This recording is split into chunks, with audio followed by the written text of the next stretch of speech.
and gals, it's me, Ryan.T here, and today I'm going to be reviewing Fast and the Furious 9.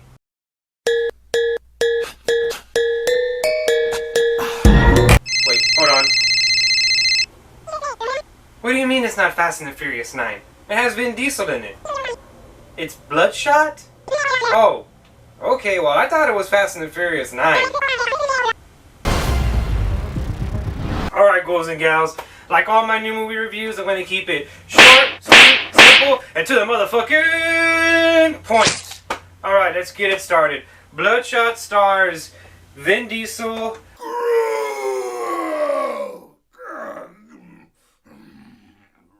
This actress from Baby Driver, as well as this actor right here, Guy Pearce, who I don't know if I like him or not. He's hit and miss for me. And it also stars this guy right here who's come out in a couple of other movies. And it also stars these two guys right here who play characters that I could not give a fuck less about. But I'll get into that a little bit later.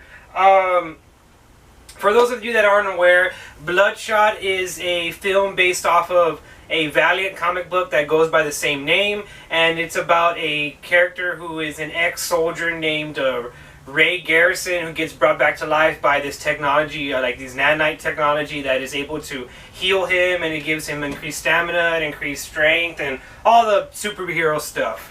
And this is what this film is based on. And I have to say, you could have called this film anything. You could have called this film Fast and the Furious 10. You could have called this film XXX4. You could have called this fucking Riddick Part 4 or whatever, because this is just a Vin Diesel movie.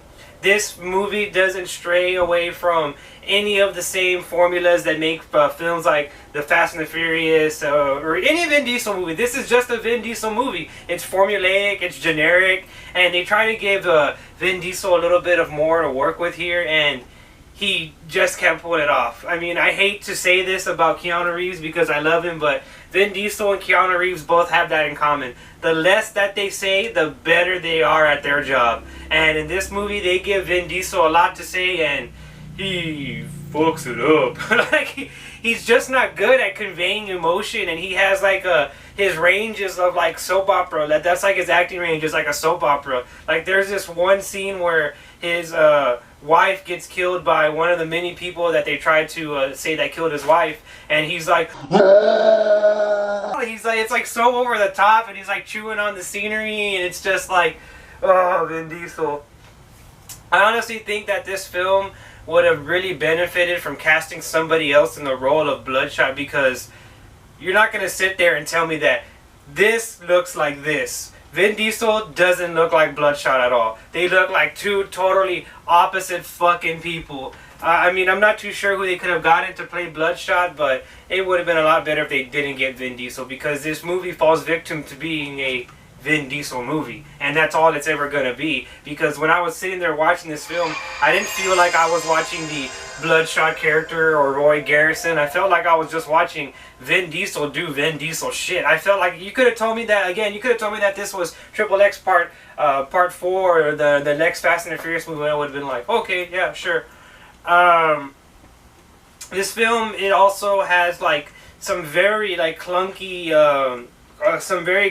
editing. Like there's times in this film when there's action going on and Vin Diesel's kicking people's asses, and the camera is so scattered and so jittery and so all over the place that you probably see about like 1/4 of the action that's happening on the screen, because the other % of the screen is being taken up by like the camera shaking around and you can't even tell what the fuck is going on. And I really wish directors and editors would stop doing that with action scenes. We've had a whole bunch of other action films, most recently Harley Quinn, they were able to film action very fucking well, and you could clearly see everything, and it's lit very well. And yeah, just take a note from one of those films, because Bloodshot does a terrible job of filming action.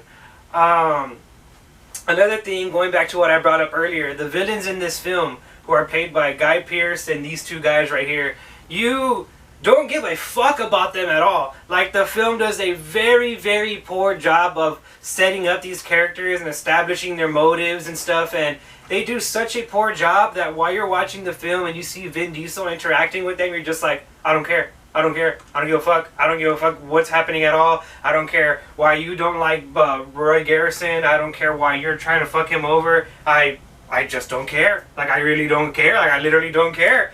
It's been a while since I've seen a movie where I was sitting there and I just did not care what was happening on the screen. Like, you don't connect to Roy Garrison because they don't really tell you anything about him, because they want to keep all of his background story kind of like a secret, and they want to keep you guessing. And yeah, sometimes that does work, but in this instance it doesn't work because we have nothing to connect us to the character of Roy Garrison / Bloodshot. And it just, yeah, you end up not caring about anybody in the fucking film. And another thing, going back to the name of the film, Bloodshot, this film is supposed to be based off of the character Bloodshot, but they never once bring up the Bloodshot name. And it would have been so easy to establish it. Just, I mean, maybe call the project that was used to bring him back to life Bloodshot, or maybe give him the code name Bloodshot.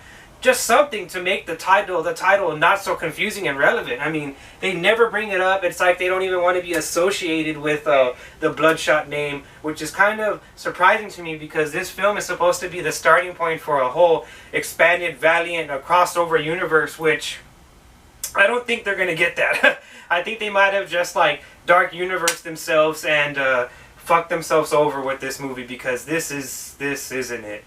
But then again, I mean, people keep going out to see the Fast and the Furious films, and this is basically if the Fast and the Furious universe had their own superhero movie. Oh wait, they already did that. I'm Black Superman. Well, ghouls and gals, I'm Ryan.T, and well, before I do that, you know what? In summary, Bloodshot is a very generic, run of the numbers type film, and all this movie does is really just reinstate the fact that Vin Diesel can't fucking act. I'm sorry, I never say that about any actor or actresses, but Vin Diesel cannot fucking act. And that's all this film just tells me, reconfirms for me that what I thought was true. He cannot fucking act. So, with that being said, I'm going to give Bloodshot not even a 5.5, just a 5 out of 10. And if you like the Fast and the Furious films, if you like that kind of thing, I guess this is the film for you. I'm Ryan.T, and I'll see you in the next one.